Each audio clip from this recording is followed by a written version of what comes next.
এ দেহের মধ্যে সতত সন্দেহ গুরু পদে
हत्या तो लोगों से हत्या नहीं लोग बने नहीं बुझे दिया दिया প্রথমে প্রণাম করি পরমেশ যাহার গুণ কীর্তন বর্ণি আসে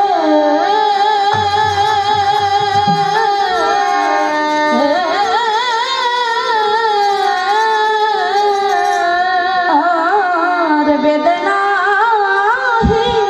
করিবারে পারে পারে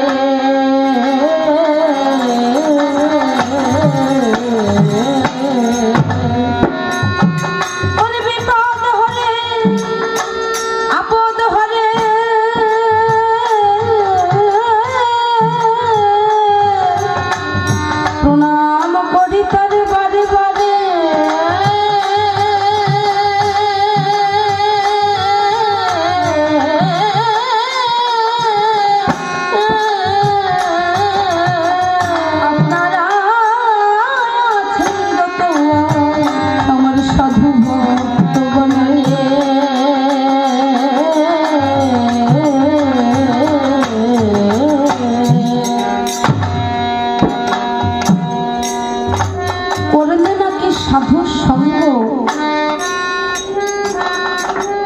পবিত্র হইবে এ পাপ অঙ্গ ভুল ত্রুটি খুঁটিনাটি আছে জীবন ভর আজ সাধুগুরুর আগমনে আপনাদের মতো বৈষ্ণব ভক্তের আহ্বানে এসেছি এই মধুর বৃন্দাবন। হে আমার কৃষ্ণ ভক্ত, হরি ভক্ত, রাম ভক্ত ও আমার ভক্তিমতী মায়েরা ও আগত বহিরাগত অনেক ভক্ত এখানে উপস্থিত আছে। এই রামায়ণ জগতের সর্বকনিষ্ঠা রামায়ণ গায়িকা আমি, জ্ঞানহীন, ভক্তিহীন, কৃষ্ণ প্রেম ও মাধুর্যহীন এ অধমাধীন রামায়ণ গায়িকা ভক্ত রজপিয়াসী অতি ক্ষুদ্র শিল্পী সমাজ সরকার ও আমার ছোট্ট একটি সম্প্রদায়ের পক্ষ থেকে সকল ভক্তের চরণে জানাই আমার শতকোটি দণ্ডবত।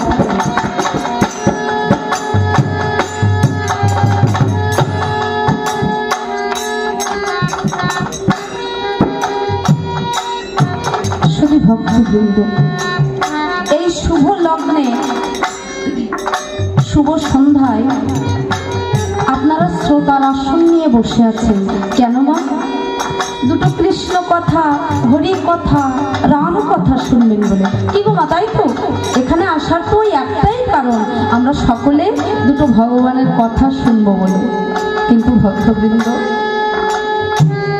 আলোচনার প্রথমে আমি বলতে চাই, যিনি কিনা এই সৃষ্টি স্থিতি এই লয় প্রলয়ের মালিক, যিনি এই বিশ্ব ব্রহ্মাণ্ডের মাতা পিতা ওই ভগবান শ্রীকৃষ্ণ, যার কথা কিনা মাগো সৃষ্টিকর্তা ব্রহ্মা বর্ণনা করতে পারলেন না।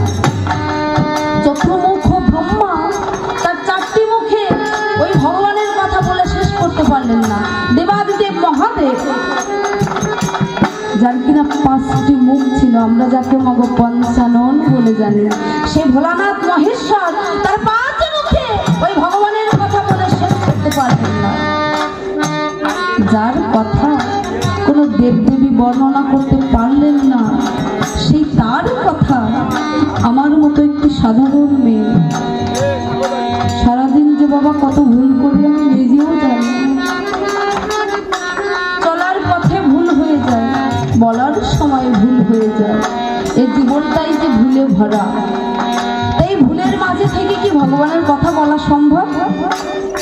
সম্ভব নয়।